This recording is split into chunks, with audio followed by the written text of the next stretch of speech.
let's take a couple minutes and do introductions, okay? So I ask Jessica and Leon, can you introduce yourselves? Go ahead, Sure. Jessica. Thank you. I'm Jessica Jaworski. I have been judging this competition for a few years because I was a student presenting at this as an MBA, about 10 years ago now myself. So really excited to be here. Right now, I am working at Google in a risk and compliance position for our extended workforce solutions team. So carrying after, our temp vendor contractor supplier base and risk and compliance there. So thanks for having me. Really good. Jessica, where are you located? I'm located in Seattle. Okay. Hi, Leon. Hi, I'm Leon Goldman. I've been judging these competitions for a number of years also. I am a emeritus advisory board member at the Hoffman Center for Business Ethics and previously was a chief compliance and privacy officer for an academic medical center in Boston, but actually began my career as a general surgeon and was associate professor of surgery at Harvard Medical School. And now I'm completely retired. Well done. Excellent. Hey, Stephen Klemberg. I'm an associate with Epsilon Life Sciences. We do consulting primarily related to compliance and ethics with pharmaceutical and med device companies. Been there since graduating from a JD MBA program, and I am local. I live in Boston. We were talking earlier. Hi, I'm Kevin Harrington. I grew up south of here. I don't think I come home very often. It's fun to be back in Boston. I now live in Atlanta, where my wife is from. Otherwise, let's see. Academically, I'm a nuclear engineer. I'm a chemical engineer. I went to business school as well. I work at MD for Alcon. It's contact lenses. I work in contact lens product development. Anyway. I guess we'll kind of shortly introduce ourselves as well. Really good. Yeah. So I'm Vincent. I actually come from Hong Kong. I'm from Hong Kong. I actually did my undergraduate at UST in LA, and then I majored in architecture. While minoring in business finance, and then I've worked in Japan, in China, and in Hong Kong, and I'm doing my MBA at HK UST. Hello, my name is Sophia. I'm from Beijing, China, and then I graduated from Ohio State like years ago, and I work in the. I moved to Hong Kong with my husband several years ago. Yeah, Wow. but my husband is from Hong Kong. Excellent. I'm Denise, and I grew up in Shanghai, but I'm also from Hong Kong. And then I had my undergrad in Boston 5 years away, and then You said Babson? yeah, like graduated in 2020, then went back to work, and then right now I'm also in MBA. Wow. Hi, I'm Karthik. I grew up in India. I'm a civil engineer. I worked in residential real estate in India for a few years. Now I'm doing my MBA at HK UST, trying to shift to a career in finance. What part of India? New Delhi. Okay, very good. Excellent. Okay, so what we'll do is I'm going to read the instructions for a few minutes. Then we'll begin when you're ready. Let's see. Any questions for us before we begin? Okay. Give me a moment. I've been accumulating a lot of paper today. Okay, good. Here we are. And I still have my glasses. Thank you. No contacts. May I ask a question? Everybody. Are you going to be talking about artificial intelligence at all? We want to touch upon it. Yes. Upon it, We can, if it's permitted, we can expand on it. We have slides on it too. But I know that we're not on that 16th. oh, you're not on Yeah, that track? yeah. Okay, I wasn't sure. Okay. But, No, don't change your presentation for me.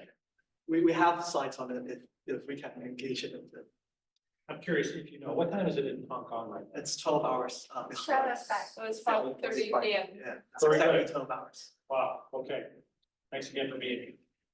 In this part of the competition, you're taking a fictional business identity and assigning a fictional business identity to us, the judges. Please make sure everyone knows who you are and who they are, the judges, before you begin.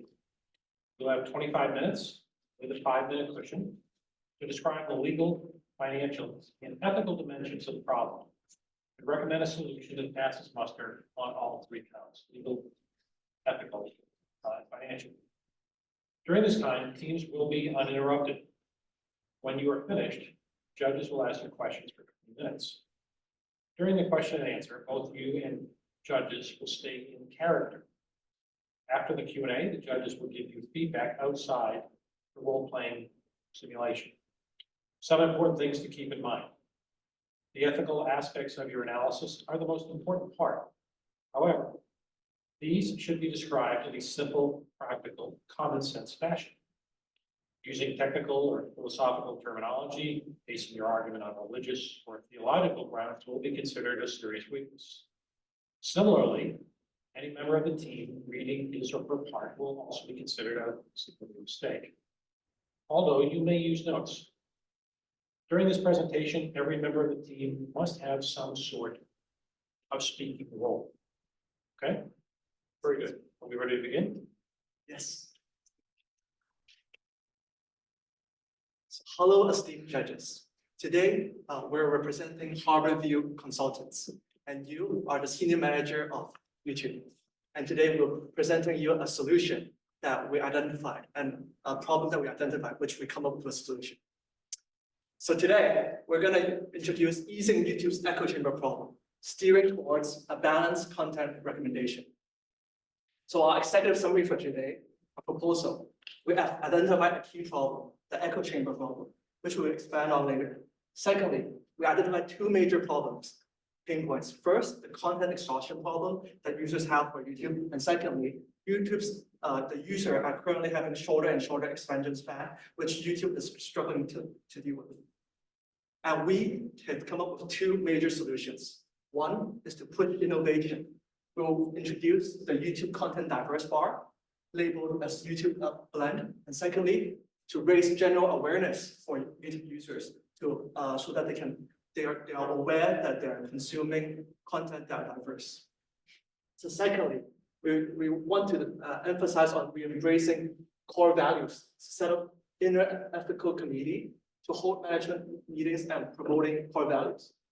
So at the end, we want to implement a quick timeline so that it's efficiently and risk aversely implemented.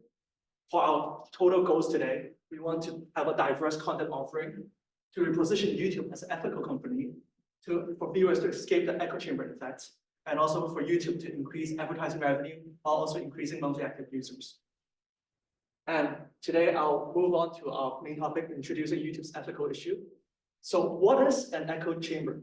An echo chamber for users is actually repeating the same genre of information again and again.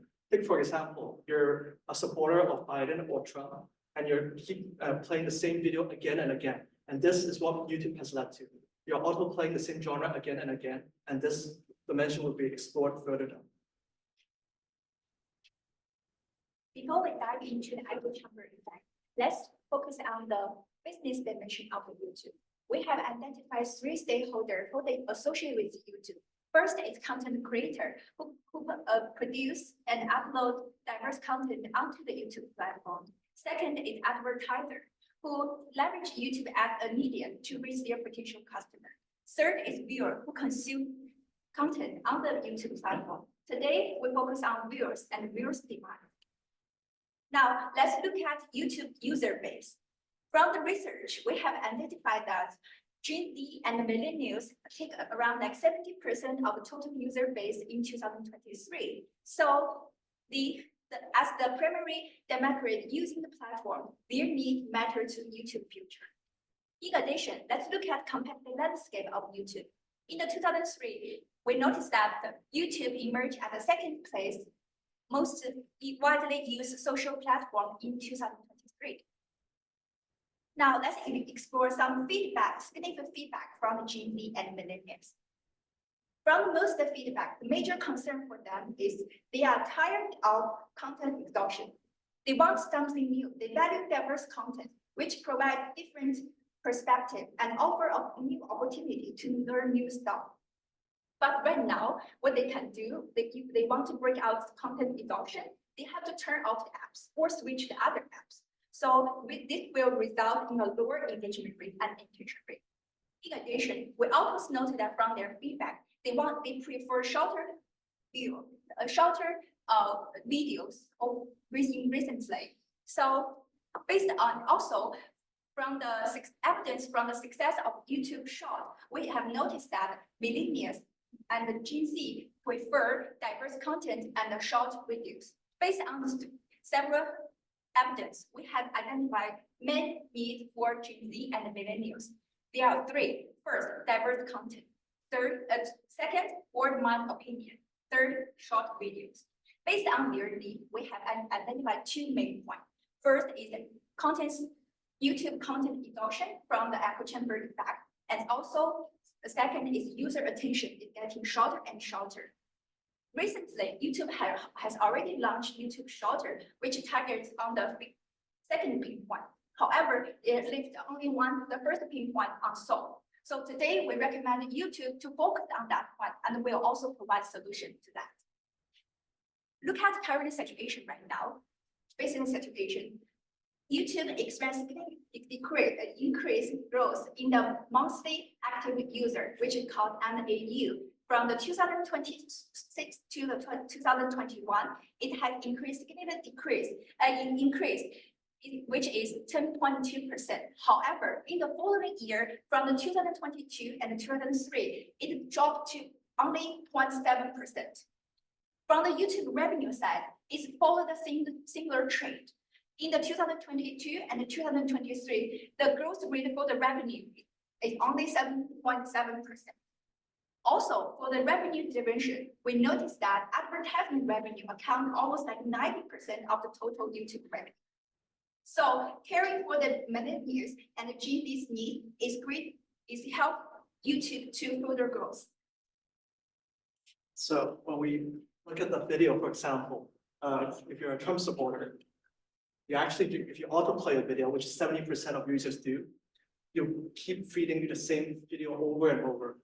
It ends up into an echo chamber loop. And this actually is a very severe issue to have a more diverse mindset, which YouTube is driving you down a rabbit hole. However, if you're a Biden supporter, it's the same thing.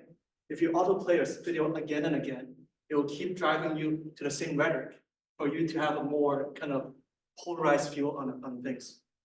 And that's why we also do some research on different kind of political views as well. For a study by Derek down the rabbit hole, we examined extreme right positions as well. So in a study that if you're visiting a YouTube channel, top 10 YouTube channels are actually recommended YouTube channels are also similar to extreme right channels. So they reinforce the same theme over and over again. And hence it arrives to two major pain points that we're dealing with. First, there's an ideological bubble while using YouTube. And secondly, social media is influencing the things that you're watching and your opinion as well. So I believe there are pros and cons to echo chamber. So it's actually a double-edged sword. For the pros for YouTube, it deepens a certain understanding of certain genres for users. It promotes a community and support for people who like the same things, and also reaches precise target market, especially for advertisers. It can increase YouTube's revenue. But also on the other side, there's a cons for users. For instance, users will find that it will reduce exposure to diverse perspectives. It will lead to polarization in views and cause users to have intolerance in different perspectives, and also exhaust users with content repetition. So currently, the YouTube can retain its existing users, but on the other hand, there might be a risk that we might lose Gen Z and millennial users, since they always look for excitement and diverse. That's why that's what's shown in trend and YouTube Shorts. So another con for users is the negative health impact that is physical, that impacts the physical health. It actually impacts for all age groups, and senior citizens. And for all age groups, we see significant health impact in social isolation, reduce in critical thinking, and polarization and stress. And for senior citizens, we can see an impact on cognitive decline and also susceptibility to scams. So we have to raise awareness that although these are not very obvious, but then they are actually affecting us not noticeably. So we believe that everything starts from the complete culture, and we believe that complete is the root cause of echo chamber. So currently we identify YouTube as a more revenue-driven company, and as to prioritize ad revenue, it will insert ads into advertisers' targeted contents fueling precision marketing, and also prioritize user traffic growth rate as they keep on feeding the content that you like. So everything starts from the top of the pyramid of the corporate as the management level decides on the corporate strategy. So the management level will inform their algorithm development team to encourage software developer engineers to develop algorithms that drive content similarity and weigh content relevancy highly in algorithm codes. That on the end side of our users, we see a content similarity because the management level has overlooked the design of content diversification. So we believe that the management level and the company culture is the root cause of this issue. Now that we've seen what echo chambers are, let's take a look at the ethical implications of the problem. And the best place to start would be YouTube's mission statement. It says that YouTube wants to show people the world. And it says that when the world is a better place, when we listen, share, and build community through our stories. But we have found proof that shows that the users think otherwise. As you can see in multiple clippings here that prove that echo chambers exist on YouTube. We have even found various posts on Quora and Reddit showing that the viewers are aware that they are in an echo chamber and they want to get out of it. And we can conclude that YouTube is deviating from this mission statement. Now let's talk about the ethical issue with echo chambers. Like you can see here, echo chambers are dangerous, yes. And we have proof there are several studies, several articles that say that echo chambers are dangerous, but we still would like to define why they are dangerous. And we believe that echo chambers compromise two fundamental human needs. First is your freedom to choose, and the second would be your emotional and psychological. And once you've done that analysis, we come to YouTube's current position on the ethical spectrum. YouTube currently is a legalistic corporation that follows and obeys all the rules and regulations, but does not proactively do anything to do away with the echo chambers problem that it has. And we believe that YouTube is in a dilemma, which is a right versus right dilemma between personalized viewing experience through tailored algorithms or broadening horizons beyond those algorithms. And to solve this right versus right dilemma, we utilize a 4-question approach. The first question being which course of action will do the most good and the least harm if pursued. The second would be which alternative best serves others' right, including shareholders' rights. The third would be what plan can YouTube live with, which is consistent with basic values and commitments. And the fourth question would be which choice will the person making the decision be most comfortable explaining it to. And once we utilize these 4 questions in tandem, we arrive at the conclusion that the most ethical decision would be to break biases and broaden horizons beyond algorithms, which includes increasing bias awareness and promoting independent opinions among viewers. Now that we've talked about the ethical dimensions, let's take a look at the legal dimension. We want to highlight that as of now, there are no legal actions against YouTube pertaining to echo chambers in the US. And we believe it's broadly because of the Communications Decency Act of 1996, specifically Section 230. So what it does is it provides YouTube immunity against any lawsuits based on the content on the platform, which makes YouTube complacent because it knows it's legally safe, so it does not proactively do anything to reduce the harm of echo chambers. And YouTube, as a major corporation, has an ethical responsibility to include diverse opinions on its platform. And what's interesting is Section 230 might not even exist in the future. So currently there are several pending bills on repealing or reforming Section 230 in the United States consulate government. And both liberal and conservative lawmakers want to do away with the law on various grounds, including spread of harmful content, unfair moderation, among others. I would also like to highlight there are similar laws in other countries like Australia, India, Japan, and Philippines that provide immunity to corporations like YouTube. And if Section 230 is removed in the US and YouTube complies with it, the other countries will also follow suit, and what will ensue is a complex global regulatory challenge for YouTube. I would also like to quickly highlight a precedent case called Google LLC versus Gonzalez, which is where a family of an ISIS victim claimed that YouTube aided and abetted ISIS by allowing them to monetize video and post videos on their platform. However, the district court and Supreme Court rejected those claims.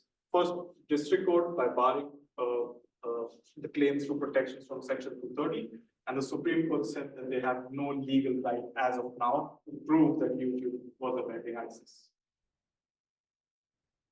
Which brings us to YouTube's legal history. So in the US, it has been prone to several lawsuits, most of them based on the content of the platform, as you can see here, and it has been saved by Section 230 till now.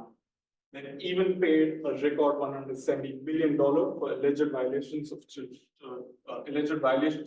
privacy laws. And this brings us to a lingering question: how long before YouTube faces a lawsuit on equity? Having analyzed the business, ethical, and legal problems, we arrive at YouTube's key question or the key problem, which is how can YouTube evolve its platform to counteract the formation of echo chambers while sustaining its position as a social media market? We would like to introduce our recommendations. The first will be pushing innovations for viewers. So we will launch a new product called YouTube Blend and also raise awareness. And the second, we will target the YouTube organization to re-embrace its core values. So introduce YouTube Blend. It will be a new product in YouTube. It is a content diverse bar that you can drag and blend your content from 0% to 100%. 0% being content similar and 100% being content diverse. So you will have a personalized content diverse bar that adjusts correlation between your next videos. So further, you can diverse your content, explore more voices, and YouTube may reach more audiences. So they will have 5 levels in the content diverse bar, from 0% to 100%, 100% being content diverse. According to the rule of thumb of 80-20, you will spend around 80% of your total watching time on 20% of the top interests of viewers. So we want to retain the stickiness of users because that's what users mainly want to watch. We want to watch the stuff that really interests us. So if we want to, but then we also want to give users the rights to diverse their content through this bar. So when you drag it more towards 100%, you will slowly reach more content that slowly dilutes what you are most interested in. But then we'll still want to keep the major chunk to retain these users. So we want to create more interaction with users and YouTube to give the right to your users. And also, we'll include generative AI into this. We'll constantly learn and update what users' preferences through their reaction and interaction with the content diverse bar.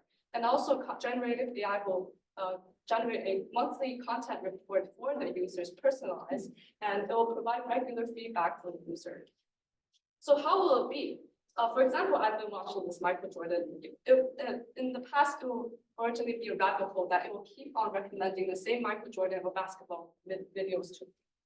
And it will show me a reminder that I've spent 88% of my total hours watching this type of videos. And right now, I can use this YouTube Blend content diverse bar and drag around the content diverse in my next videos. For example, I clicked on 25%. And right now, I can see other types of videos that is still related to basketball, but in other genres, such as women basketball, basketball in Japan, and history of basketball. Originally, I will have to search this on the bar, not the bar, in order to see different genres. But right now, it will be recommended to me through the algorithm. And you can see that this is content diversity of 25%. And it will be very easy to navigate. On every YouTube, we can see that here, it will be a content diverse bar that you can drag it around. So it's so you can do it on under every video. And also on top of the top left chart, you will see the navigation very easily as well. So through diversifying content, exploring voices, and reach more audience, which is our objective for the content diverse bar, we will able to decrease user content exhaustion.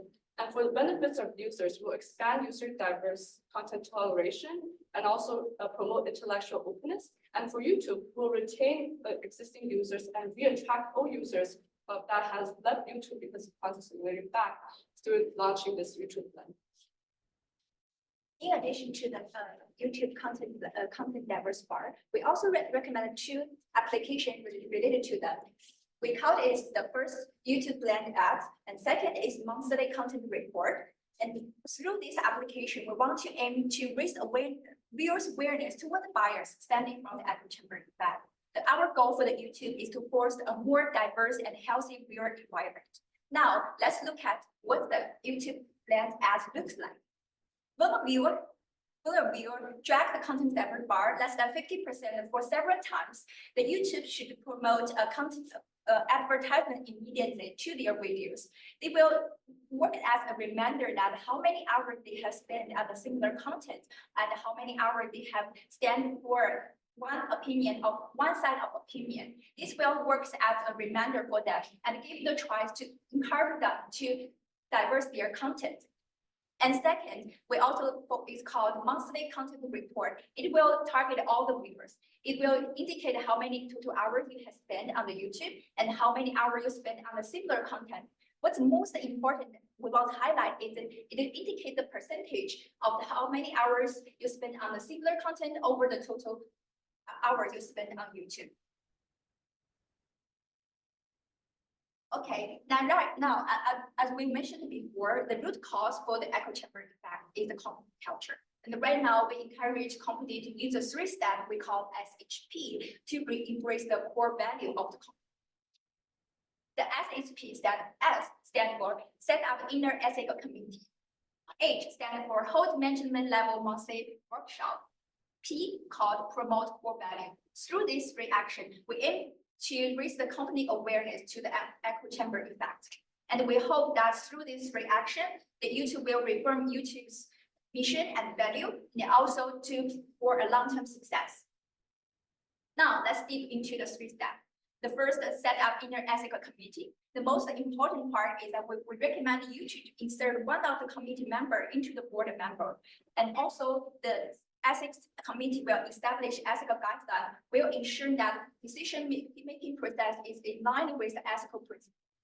And second is manager level monthly workshop. The goal is to encourage the management to look at the feedback from their customer and to analyze their need and explore more solutions to meet the customer need. And third is promote core value and public affairs to give everyone a voice and to show the world.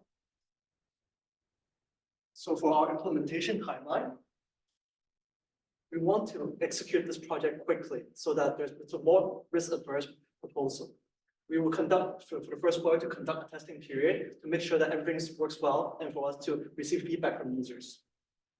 As you can see, every one of our spectrum of work is finished in 1 quarter, and this is because for our proposal to be more risk-averse, for us to have a faster feedback time and for it to be executed fastly so that we can have a more efficient IRR. So when we implement this strategy, there might be some risk that comes with the strategy. First, users might have a reduced engagement and users might not actually use this product. That's why we need to conduct pilot testing to make sure that users like this product. And secondly, we will need to gradually roll out this project so that users receives it more welcomingly. Second problem, that echo chamber problem might still exist with this diversity bar because of the algorithm. And hence, we need to audit this algorithm periodically, while also encouraging users to use this product to spark curiosity amongst different genres. And thirdly, the YouTube creators might be impacted because of the loss of views. For example, maybe a snowboarding addict channel might lose its views. Therefore, we will offer more additional views and to educate the YouTube content creators for a better understanding of how YouTube plan works so that they have more views. Now that we've seen our recommendations and we've seen the timeline, it brings us to another important aspect, which is cost considerations of our recommendations.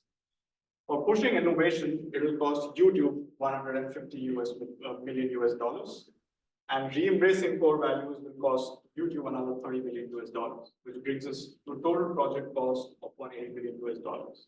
I know it seems high, but here's the interesting part. It's just 0.57% of 2023 revenue of YouTube, which is $31.5 billion. And to see a financial analysis of our initial investment, you can see on the left, we have our revenue forecast and our monthly average user growth forecast spread across two cases, which is YouTube following our proposal, which is in red, and YouTube not following our proposal, which is in green.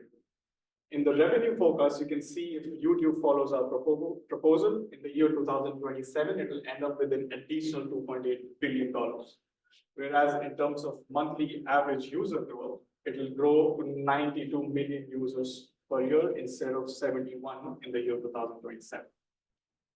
Looking at the revenue breakdown in the investment estimation, we believe that following our recommendations will add $2.8 billion here in terms of blend plus awareness and culture every year to YouTube revenue. In terms of the payback period, it'll be over 6 months, and that's when we'll be breaking even. So,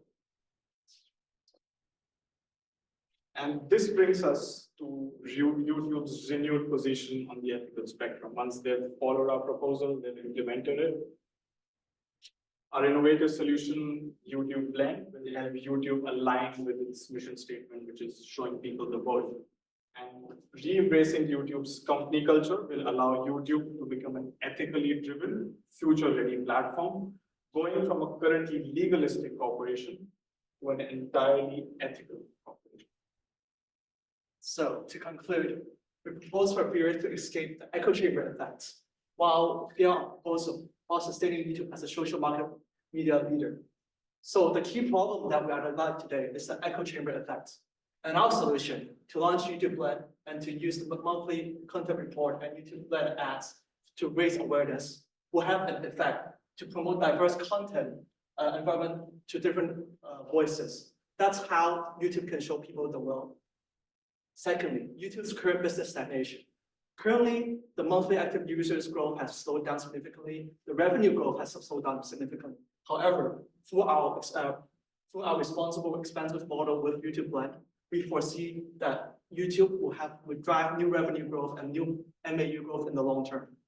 And thus increasing revenue and MAU, which YouTube will retain its users better to retain and then to gain more users who actually didn't use YouTube because of the content extraction problem. And at the end, YouTube's deviation from its mission. Currently, as we explained previously, that YouTube is using this algorithm to feed content again and again. However, we want them to change and to uphold its core principles to make sure that they're reinforcing their core values to show people the world. And thus, we want YouTube to move from a legalistic spectrum to a more ethical spectrum so that YouTube can thrive in a sustainable, ethical, and long business journey way. Thank you so much. So we're now open for questions. Thank you so much for your time. Very good. Give me a moment.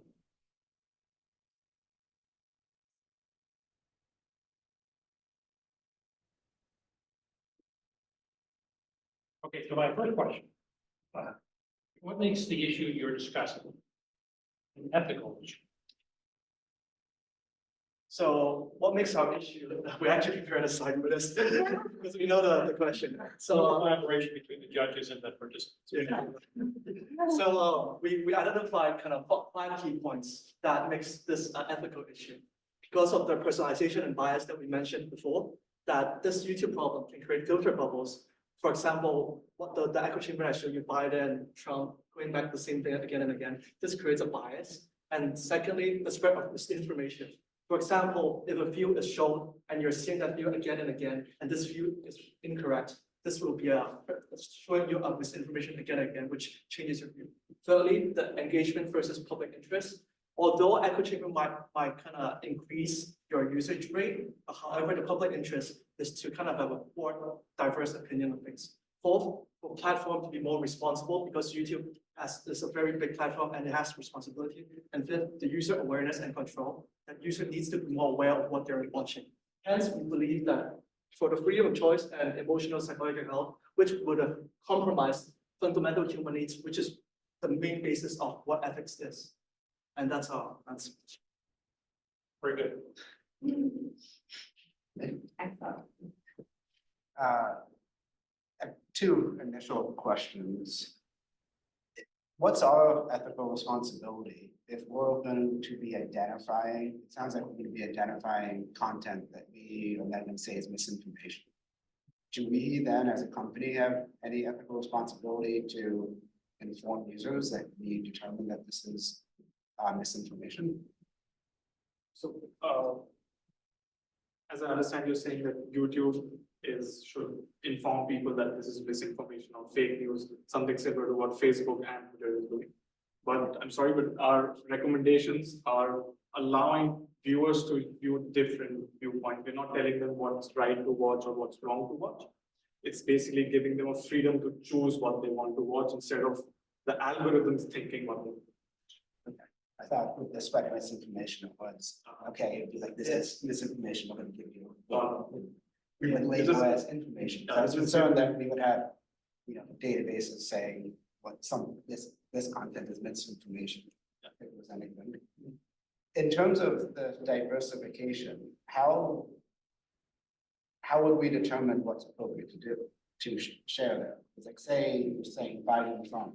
There are other third parties and other options that theoretically could be brought in. So how do we ethically decide that just because those are two major parties, we show that first? Should we be showing other parties there? And obviously, outside of political, there's other or even more options. I think this is a very good question because we also thought about that. I think it's the right should be given to the user because I think 100% doesn't mean that it will give you an extreme different top view, but it will give you a more broadened horizon view. So so it doesn't mean that it will give you opposite, but it will help you to get out of the mindset of I'm watching the same thing. So it will help you to increase your tolerance in other views if it's shown to you. Yeah. I have a question. It's Leon Goldman. Hey there. To what degree, once you give the viewer more options, you will start collecting data and begin to see people who choose to watch the same thing over and over again. And if what they choose is violent, at what point, if any, does YouTube become obligated to report to the authorities that somebody's out there who's liable to kill someone? Now we're collecting data and we've given them their choice, and now we're collecting data about how they behave and what they're doing and what they're seeing. And you can create an outline of someone's personality by doing that. And at some point, there will be data that says this person clearly is going to go out and kill someone in the next 6 months to a year or something. So I believe that every user has its rights to see what they watch because for example, if they're watching violent videos over and over, this doesn't mean that they will act on it.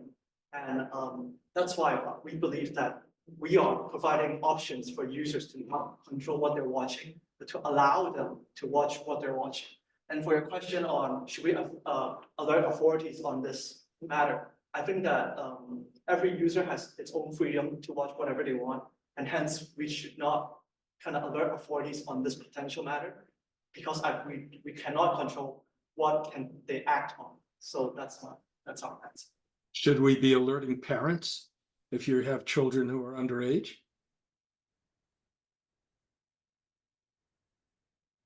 Right, so if I get it correctly, you're asking if YouTube should inform parents of children if they're doing something wrong or They're accessing what some or many people might consider dangerous or demonstrating a behavior that either suggests they are becoming suicidal or they're becoming more violent and potentially dangerous to the community. That is information that can be gleaned from enough data on someone's behavior if you can gather it, and YouTube surely can gather it. Sure. So I'd like to first address the kids watching YouTube. So YouTube has a different platform called YouTube Kids, and it's the parents' duty to make sure that the kids watch YouTube Kids, not the normal YouTube platform. Second, in terms of the legal case, the legal right of, or the legal obligation of YouTube to tell that someone's close to suicide or someone's gonna kill someone. There's currently a case going on in the Congress. I mentioned it in one of the slides where there was shooting in Florida and a judge has ruled that YouTube should be liable for radicalizing that youth. So, and again, it takes us back to section 230. So we don't know how protected YouTube is gonna be once that case, the verdict for that case is announced. And we'll get to know how YouTube should act once they have that data. If someone's gonna kill someone or if someone's gonna kill themselves. Third thing, sorry. I was gonna say, I understand legally, and that's gonna be determined in the courts. But you've raised the question of becoming a very ethical organization. And I guess I'm asking for your opinions, what does that mean? To be, the law may say one thing, that doesn't mean it's ethical. So are there ethical obligations, or are we saying we're ethical up until the point that it may affect our bottom line? So, we believe for YouTube to act as an ethical company, we will have, for example, your case on parents. We will enable parents to have those certain guidelines, which make sure that it flags and notifies them if their children is watching some kind of videos, 18+ videos. I think that guideline is very appropriate, and that is how YouTube should become an ethical company with those kind of barriers and restrictions. Also, we can follow, like, when we look at the TV, they also provide recommendation for the children mode. So when we go into the children mode, they will directly link some extreme content for the children. That will decrease the extreme content they have seen on the YouTube platform. Thank you. Jessica has her hand raised, I think. Hey, thank you. I'm wondering, on the spectrum or sort of the framework that you used of ethics, you indicated that right now YouTube is legalistic, right? And then you think that this change will bring it all the way to ethical. Yeah. What else did you consider along that spectrum outside of this idea of an echo chamber? Because this conversation so far is illuminating to me, you know, there's issues with misinformation, but I know YouTube has initiatives already going on that aim to certify, you know, for example, what is real health information, like a doctor is certifying on Google and YouTube, what is accurate information, kind of giving it a special stamp. So there's like some efforts there that tie to ethics. There's also a bunch of content moderation, obviously, that the company does to remove some of the videos that Leon is talking about and that others have raised here in terms of nobody should even see that in the first place. And that's kind of like the starting point to stop the echo chamber from even forming is removing some things before it's even seen. So on the spectrum, and knowing that some of these initiatives are going on, my question really is, why did you decide to go down this path of zeroing in on echo chambers as a particular issue that needs to be solved to become ethical versus some of these other initiatives that you could be throwing time and money behind in terms of certifying accuracy of information and or removing bad things before they even get on the platform? So actually we have a statistic that shows so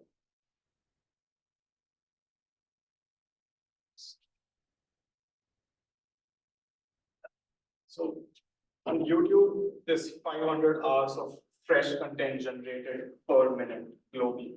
So, I mean, it's going to be very hard even for an algorithm or a supercomputer to figure out what's right, what's wrong, how it's going to affect, I think it's completely impossible to moderate content on YouTube in a very short time. It's going to take time.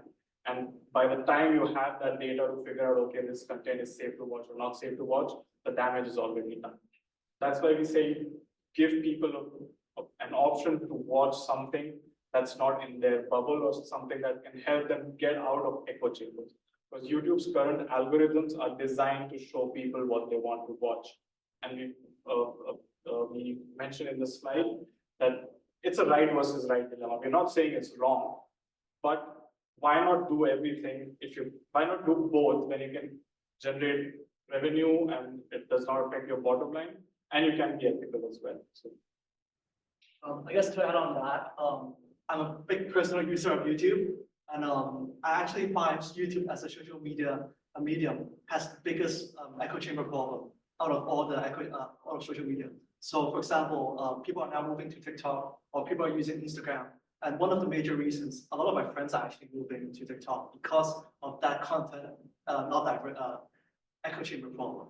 Because right now the shorts you can watch shorts and be exposed to a whole bunch of content, which YouTube is doing right now. However, it's not diverse yet. The content offerings are still repeated over and over, which we have verified with our research. And that is why, as a person of interest, as what Karthik mentioned about the data, we believe that that's why we approached the echo chamber problem.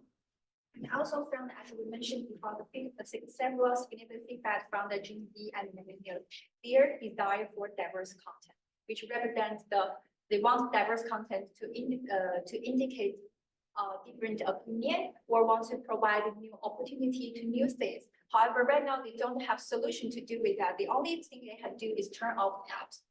I think they don't have the choice or like option to choose what they want. Thank you so much. Thank you so much for the question. So the one thing I think that maybe I would ask from the board of director position is the financial, right? So you have pretty chart showing we're gonna make a difference, a net of 8 million, billion, whatever dollars. Not sure where those figures came from. Also, I am really concerned about the advertisers because, if I'm a dog food advertiser, I want your viewer to watch 500 dog videos in a row, right? So I can hit them again and again and again. So what are you gonna do to ensure that our advertisers are still getting their money's worth? For sure. We actually have prepared an answer to that question. So we kind of came up with three kind of generating users. For example, we have to enlarge our MAU first. And first, we kind of encourage new viewers to go back to YouTube because of the YouTube plan, hence increasing our MAU. Secondly, to increase the retention rate because users are now leaving YouTube because of the echo chamber effect, because of content exhaustion. And thirdly, we want to welcome old viewers who actually stopped watching YouTube because of content exhaustion to come back, hence increasing our MAU. And for example, your example of the dog food with the, for example, maybe right now, a lot of advertisers use targeted advertising. How does YouTube? They use target advertising. However, their only exposure is that current very addicted dog users or dog lovers. However, with our YouTube plan, we can introduce a whole variety of new potential customers to your company, which we have calculated in our model that this would increase more than the targeted advertising segment. And hence, with our three kind of assumptions that you will drive MAU, drive more users, while also exposing a whole new genre of users to your dog food company. And this, we assume that will increase advertising. Did you think about instead of, or in addition to the blend, doing a, show me more of this, show me less of this on the individual videos? So if I'm watching dogs and, I've been watching dog training, I like that. Show me more, show me more. And then because my blend is in the 50, right? Now I get a video about dog fighting. I'm like, I don't like this. Show me less of this. Is that something that can be added either maybe in addition to this, or is it another alternative? I think that's why we're launching a pilot test, because we want to see how this bar can interact with users, and we really value users' feedback like that. For example, if we realize that the users don't like this type of video, they can give it a thumbs up or thumbs down. So in the future, so it can always be adjusted accordingly, but then it really needs to be designed into the algorithm that they have, that they have the code to do this, to optimize the algorithm regularly. And also, I would like to bring up a question for like, if YouTube's current business model is working so well, why is their revenue so stagnated? If they focus on getting advertiser revenue and premium for their major revenue source, if it works well, if that actually attracts user, why is it not growing so much? So we think that this will potentially be a solution for YouTube too, and also solving their business dimension also ethical. And to answer your question, we definitely think that it can be further implemented, and this is the first iteration of YouTube Plan. And more features like what you mentioned can be definitely implemented. Our main goal is for users to have more control of what they watch and to be exposed to more genre, to give them more freedom to see what they want to watch. Got it. Thank you. Good. I'm good. Leon or Jessica, any other questions for Lean? No, I don't. Very good. Okay, let's pause the simulation, okay? And let's cover a couple of things. This is one of the best presentations I've seen. I've been here for 15 years, okay? Yeah. I really, really liked a lot of things, okay? I do want to mention a couple. First of all, you guys spent a lot of time in your presentation. It's very well organized. I have never seen a team have answers for questions ahead of time. Really?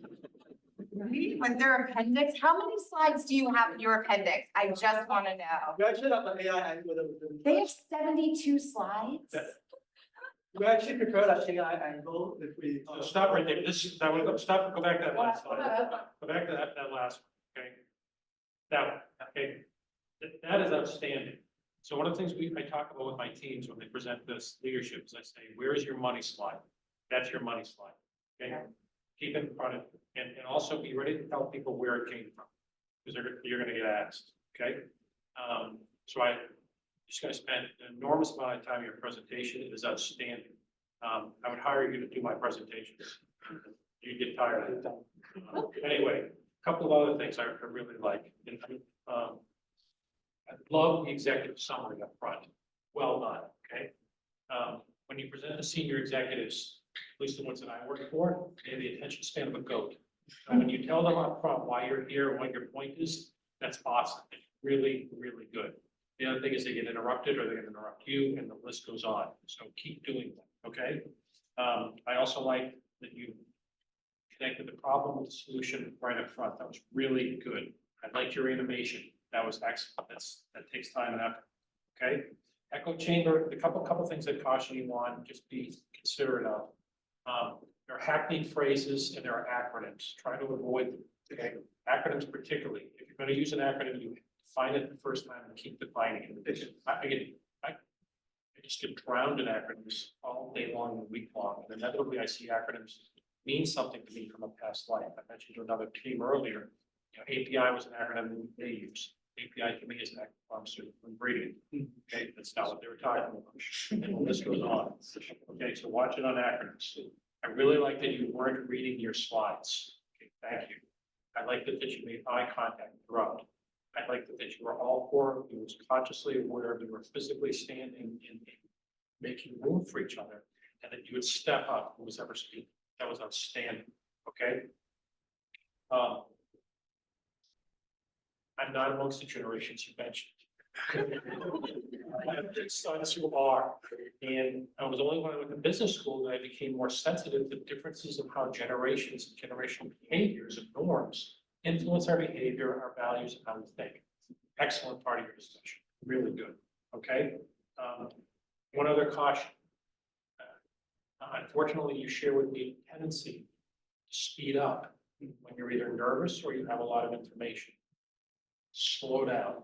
Find a way to perhaps even consider signaling to each other you're talking too fast. Okay, I am profoundly guilty of it. Okay, so I'm being a hypocrite by telling you about that. I like your health impact. Really, really good. That was helpful. The other thing is if you have a number 2 money slide, it's your culture slide. Okay, it all begins with culture. Culture is how companies define who they are, how they behave, how they work with each other, how they dress. It follows from culture. So this slide, your culture slide, really good. I like it. I like that you rapidly step through your slides. It holds my attention. Thank you. Again, I'm a senior executive. I don't pay attention and I don't listen. That was really good. Yeah. Watch out for the word strategy. Nobody knows what it means. If you're curious, it means how you compete in the marketplace. It's not about how you compete in the marketplace. It's not about strategy. It's about strategic. Okay. Yeah, I really like your revenue breakdown and your EBITDA discussion as well. Okay. Nice. So slow it down, keep it tight, simplify, streamline, and align, keep doing what you're doing. Okay. A lot of work and effort. I presume you guys get along well because you've obviously spent a lot of time together. Keep it up. Tough to follow. Everything he said. Yeah, I'm not gonna reiterate all the positive things. But that was my first year judging, so I can say this is the best I've seen so far, which doesn't mean as much as what you said. But, and say, in general, really good job. You can see the passion also that you have and knowledge all you have in this topic. And I also, to add on to what you were saying with the backup slides, I find that's really great because executives, if they're gonna have questions, you can dig into it if you need, but you don't have to go there. They don't want to go there. So it's good to have. And sometimes you also have pre-reads where they can read it in advance and you stick to that. Yeah, absolutely. And again, Good stuff. men aren't listening. My wife tells me that all the time. By giving me a slide to look at while you're discussing my answer, thank you. One, I guess, critique or so with the animation. This is usually a tough thing because it's nice to build up. The challenge is when you're speaking and sometimes, you have the screen, you can see what happens, but when you don't have that, like here, you're looking back to see what it is. So I would suggest having, because it seems like you guys get along in practice together, having another person who's not the one speaking. But because that way they know when you're going. Yeah. And that way you're not checking like, oh, did it move? Did I click too many times by accident? Been there. Yeah. And yeah, it takes some practice, but it just gets away. I can see you guys were working on that, but you did do a good job. I also noticed whoever had that was speaking, which was good coordination. Also, I would say I'm a big fan of this. I love the bottom flow. Oh, I It's do. great. It doesn't distract and it helps us know where we are in the presentation. I'm going to shamelessly plagiarize that in the future. I'll give you no credit. Yeah, and I see if it can be distracting, but I thought that was really well done. So, trying to think if I have anything else. Yeah, and then the count is on, I know you like the fast, going through the slides fast. Yeah. Sometimes, and I know other times, in those situations, we would have the slides, maybe look at it, and you don't hear it. Sometimes I didn't get to read everything on the slide because we were going so quickly through, which is probably the situation we're in on that, but of course, as a general, but also like that you applied back to the mission. That should mean something to the board hopefully. And it's really a powerful way to tie into what we're trying to suggest. Leon and Jessica, your feedback. Yeah, no, I would agree with everything that's been said. It was a fantastic job. And for me, it's sort of my pet peeve is less is more. And your slides were very well done for the most part, but there were some slides where basically, if you're not going to say what's on the slide, don't put it on the slide. So if you have a list of things, you had a list of like 4 questions for the framework, but each question had a long explanation. I would suggest you don't need the explanation. If you're not going to say it, the audience can ask, but very simple slides without much on them, because that just, then someone's reading the slide and distracts from you. And what you want them is looking at you. I really appreciated that you stood in front of the slides off to one side and looked at the audience and weren't always looking, sometimes you, but most part weren't looking back, and engaged the audience. And they could just look at the slide for a little reinforcement. But when the slide gets busy, then people start reading the slide and stop looking at you. But generally, this was a superb presentation, one of the best I've heard, and well done the way it was organized and took you through the steps of where you're going. Congratulations. On my side, I don't want to repeat all the positive feedback either. I'll echo most of it, but a few things. the branding, how professional you looked and acted, the handling of your Q&A, amazing. So just a couple things I want to reiterate. The fact that all of us are focused on your delivery rather than the content, I think speaks volumes. It basically says that you really hit it out of the park in terms of the presentation itself. A couple of things that I just wanted to point out, at least for me, I love this slide too, and the framework that it represents. To me, just if I'm being a perfectionist here, just resolving this echo chamber problem doesn't make an entire company ethical. So for me, I would maybe back off from being like, this is our silver bullet, now we're ethical, and just say like, this brings us from legalistic and improves our stance. You know what I mean? Rather than saying like, now we're ethical because we released this. I do like how you hit on more than just the product, and there's some aspects of the company culture. But that being said, I feel like the main emphasis in this presentation really is on the product, and we didn't touch enough on the management discussions, et cetera, for me to fully understand the proposal there. So honestly, I don't even know if that's really needed. Like, I think this solution is enough to say that we're tackling one of the major ethical issues that YouTube is facing as it relates to its user base. Like, that's it. To me, I'm not even sure that you need that whole conversation about the company culture. Maybe you could talk about, you went into it a little bit, but like representation on the board or a code of conduct aspect or something else to make sure that the rest of the company is focused on removing echo chambers as they build things. And maybe you don't need to get into those 3 additional solutions so much. So that's the only other thing, just a little more complexity than probably you need, because the solution itself is so good. Only other thing that I wanted to point out is the impacts that you mentioned on health, like the social isolation, reduced critical thinking. If there is a source on that, like, is that backed by research? If so, I would maybe put that somewhere, and maybe I missed it in the detail. Just to answer your question, we kind of didn't approach it with a study. We came out with more of a how we think about the problem and how it would cost, but we would definitely look more research on that. But on your point on us being a more ethical, we have considered other points that could have been made, like privacy, copyright, accuracy. But for this presentation, we focus on the. Oh, okay.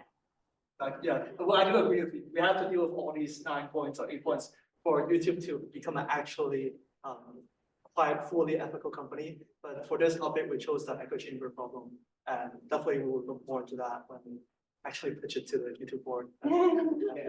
Okay. Honestly, like, I want to echo what all the other judges have said. This was one of the best sessions I've seen, because you took a real ethical problem and you came up with a real solution that honestly, it wouldn't cost them that much money to implement this. But I absolutely think that it would make a huge difference. And I think one of the huge differences, and I'm not sure if you probably have this in here because you have everything in here, but I mean, maybe something to highlight is the value of honesty and transparency, right? I'm a consumer of YouTube. I'm a consumer of other social medias. And I don't like that I don't know how that algorithm works. And the fact that you're now telling people, we're going to be transparent with you, our customers, and we're going to show you there's an algorithm and there's a way you can edit that algorithm, and maybe adding, like, if you want more of this, hit like, or something, like adding that feature that I was talking about. I feel like you will give your customers such a sense of control. I absolutely think this is a brilliant idea, and I think you need to sell it to YouTube. I'm serious. And if any, honestly, and if any of you all are considering a job in business ethics, I think the way that you're thinking about these things is so good. Because you're thinking very, very practically.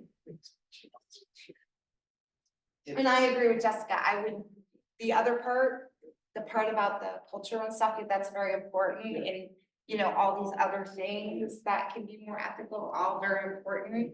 But if you're focusing on one thing, it's here are the ethical issues around the echo chamber, here's our solution. Sounds good. Like you do keep the committee stuff, I would suggest mentioning that these other areas would be within the scope, not just the echo chamber.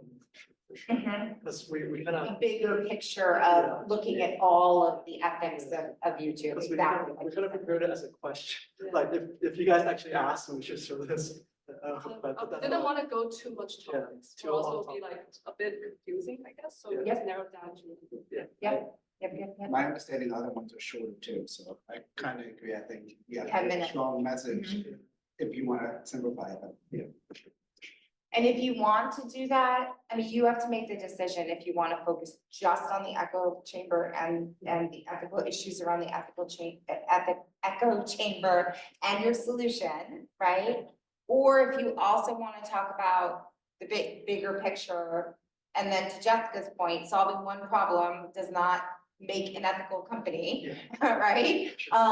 So I think that if you're going to want to say, we're here to help make you a more ethical company, you have to say at least 30 seconds on, and we have a broader I see. solution that includes, and don't use all this text, but just privacy, copyright, carefulness, misrepresentation, transparency, blah, blah, blah.